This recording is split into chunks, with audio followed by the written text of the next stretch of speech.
వి gold trusted gold buyers తాకట్టులో ఉన్న బంగారాన్ని విడిపించి ఈ రోజు ఉన్న మార్కెట్ ధరకే కొనబడును.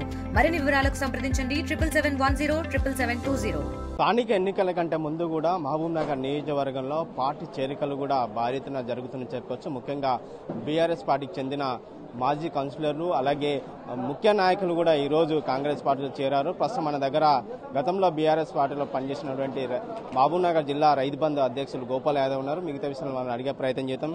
అన్న, ఎట్లా చూస్తారు? గతంలో మీరు బీఆర్ఎస్ పార్టీలో పనిచేశారు, ఒక జిల్లా అధ్యక్షుడిగా రైతు బంధు అధ్యక్షుడిగా పనిచేశారు, ఈరోజు మళ్ళీ కాంగ్రెస్ పార్టీలో చేరారు, ఎట్లా? కాంగ్రెస్ అభివృద్ధి కార్యక్రమం ఇది నేషనల్ పార్టీ. 2014లో కొన్ని అనివార్య కారణాల వల్ల మనం పార్టీ మారడం జరిగింది. కానీ అక్కడ కూడా ఎలాంటి ఇబ్బంది కలగలేదు మాకు. కానీ ఒరిజినల్ రేపు మా పార్టీ సొంతం పార్టీ, సొంతం ఇల్లు.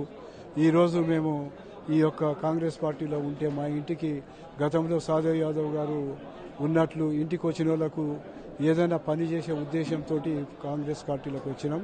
అదేవిధంగా ఈరోజు ఎన్ఎం శ్రీనివాసరెడ్డి గారి నాయకత్వంలో వారు చేస్తున్న అభివృద్ధి చూసి మా వార్డు కానీ తర్వాత మా దగ్గర ఉన్న దేవాలయాల అభివృద్ధి చెందుతున్న ఉద్దేశంతో ఈ పార్టీలోకి వచ్చినాం. కాబట్టి సంపూర్ణంగా ఈ పార్టీలో ఉండి పనిచేయాలని చెప్పి కోరుతున్నాం. మేము పదవుల కొరకు కానీ దేని కొరకు ఆశించి రాలేదు.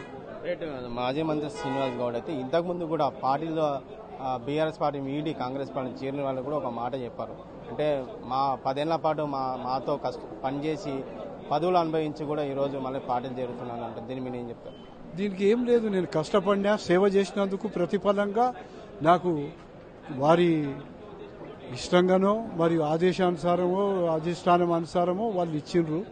దానికి నేను తృప్తి చెందిన. కానీ ఈరోజు ఈ యొక్క అభివృద్ధి ముందుకు పోతుంది. 42% ఈరోజు బీసీల గురించి కానీ స్థానిక సంస్థల బీసీ నాదం తీసుకొని ముందుకు పోతున్నాం. ఇవన్నీ నాకు మంచిగా అనిపించినాయి. ఆ అభిప్రాయంతో ఈ పార్టీలకు రావడం జరిగింది. ముఖ్యంగా అంటే గతంలో బీఆర్ఎస్ పార్టీ 10 ఏళ్ల పాటు కూడా ఉంది. అభివృద్ధి చేశామని చెప్పారు బీఆర్ఎస్ పార్టీలో. అంటే బీఆర్ఎస్ పార్టీ అభివృద్ధి చేసిందని మీరు చాలాసార్లు కూడా చెప్పుకొచ్చారు. కానీ ఇప్పుడు కాంగ్రెస్ పార్టీ చేరారు అంటే ఎందుకు ఇట్లా వ్యత్యాసం ఏంది? లేదు, అభివృద్ధి జరిగింది, జరగలేదని కాదు. ఆ అభివృద్ధి కంటే ఈ అభివృద్ధి ఇంకా ముందు పోతుంది. తర్వాత ఫస్ట్ మేము బీసీ నిదానంతో వచ్చినాం. 42% వస్తే ఈరోజు మా బీసీ కాందాన్ని అంతా చాలా సంతోషపడతారు. అందుకొరకే మీ పార్టీలకు రావడం జరిగింది. అంటే కాంగ్రెస్ పార్టీ 42% రిజర్వేషన్ అమలు చేస్తున్న ఆలోచనతో మీరు పార్టీకి చేరారా? 100% ఆలోచనతో వచ్చినాం.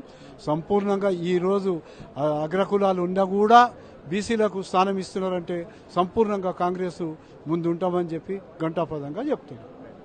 రైట్. మొత్తం మీద కూడా కాంగ్రెస్ పార్టీలో కూడా సంస్కృత స్థానం కల్పిస్తుంది. అదే కాంగ్రెస్ పార్టీ 42% రిజర్వేషన్ అమలు చేసిన నేపథ్యంలో కూడా మేము ఖచ్చితంగా బీసీలందరం అయితే గతంలో బీఆర్ఎస్ పార్టీలో పనిచేసినామో ఆ పార్టీని వీడి కాంగ్రెస్ పార్టీలో జాయిన్ అయినామని చెప్పి ముఖ్యంగా కాంగ్రెస్ పార్టీ చేసే సంక్షేమ పథకాల్లో అభివృద్ధి కార్యక్రమాలు చూసే మీ పార్టీలో జాయిన్ అయ్యామని చెప్పి గోపాల్ యాదవ్ తెలియజేసిన పరిస్థితి కనిపిస్తుంది. వీడియో జర్నలిస్ట్ నరసింగిరెడ్డితో రామకొండ ఆర్టీ Mahabub Nagar.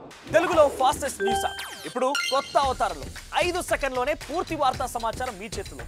Social media trends మీ కళ్ళ ముందుకే live TV and voice search options తో ఇప్పుడే డౌన్లోడ్ చేయండి. యాప్ లింక్ డిస్క్రిప్షన్ లో ఉంది.